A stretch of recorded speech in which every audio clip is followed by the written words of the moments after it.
Okay. Thanks. The players near enough is up, and the Giving Foundation last demo.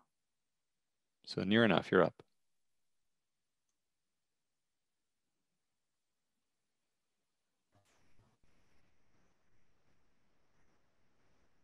Yeah, just give me a second.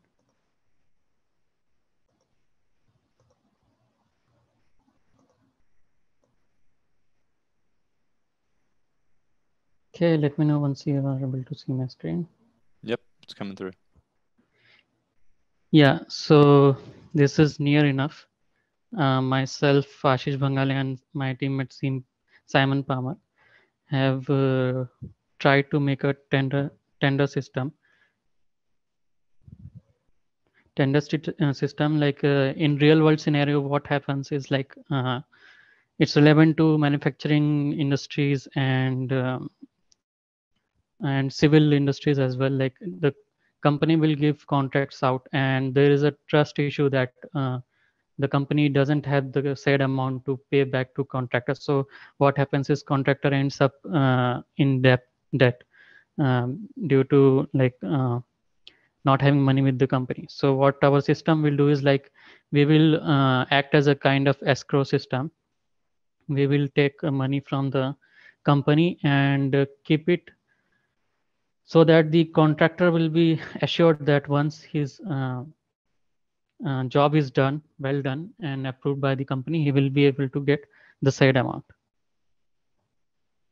So we have used UML and object-oriented techniques to model the minimum viable product.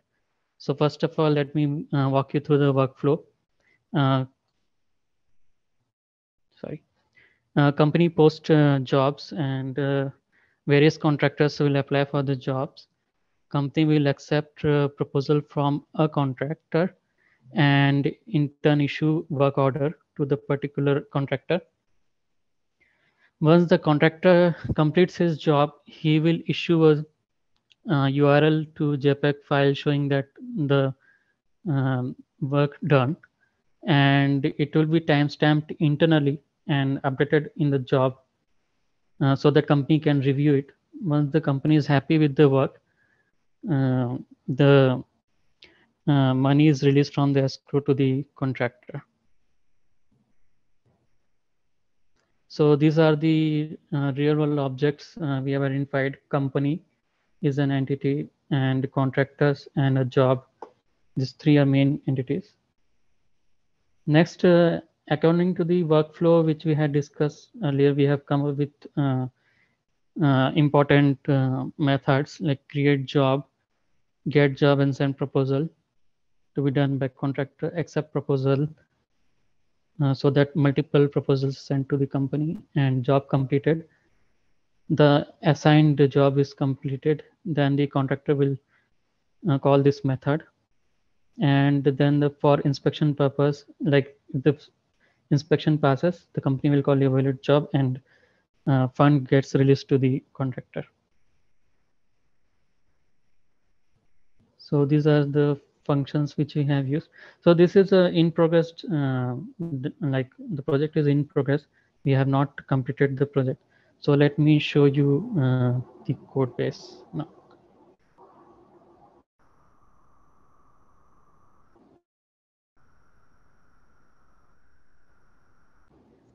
So this is the code base. These are the models which we have.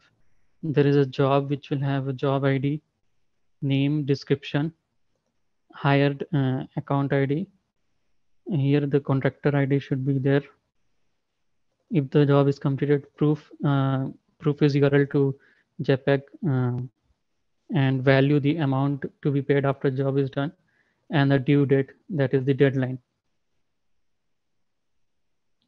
So our system will check if the deadline is passed, then there is no money to be paid. That's one other important constraint. So here is the methods which I had talked about. So we are creating a job ID, a unique job ID. So this is the function for that. And next we have, these are utility functions for search for jobs, jobs available with the company. for front end to be used, and search for jobs under an account. Then we have this step 1, like create a new job. Here the jobs will be created and the objects will be initialized. So here we are making a few list, persistent map, that is applied list, in progress list, account list, and a job list. So this job list will be updated whenever a new job is created, and it will store job ID as a key, and the account ID should be the company ID. And applied list will store job ID along with arrays of contractor IDs. This account ID is nothing but a near account, so it will be stored here. And we have account list, wherein we have for a company, we will get to know how many jobs they have created for front end purpose.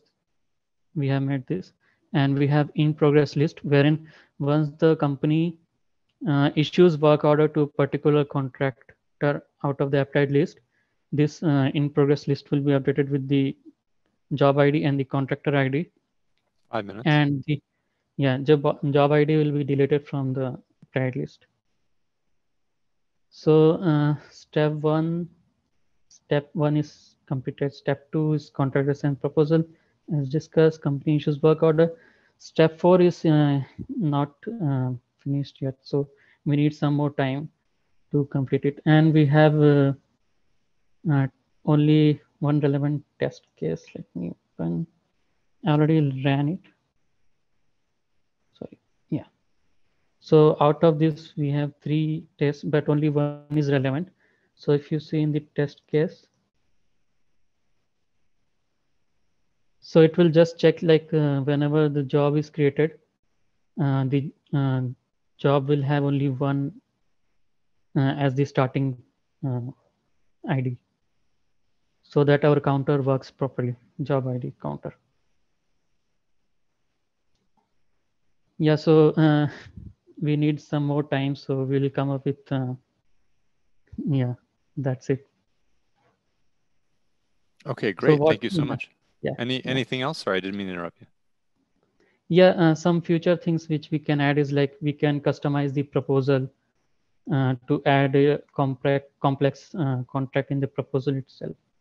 Like it can vary from amount and date, and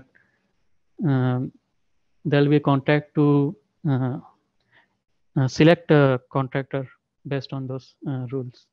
Yeah, that's it. Okay, thank you so much for the demo.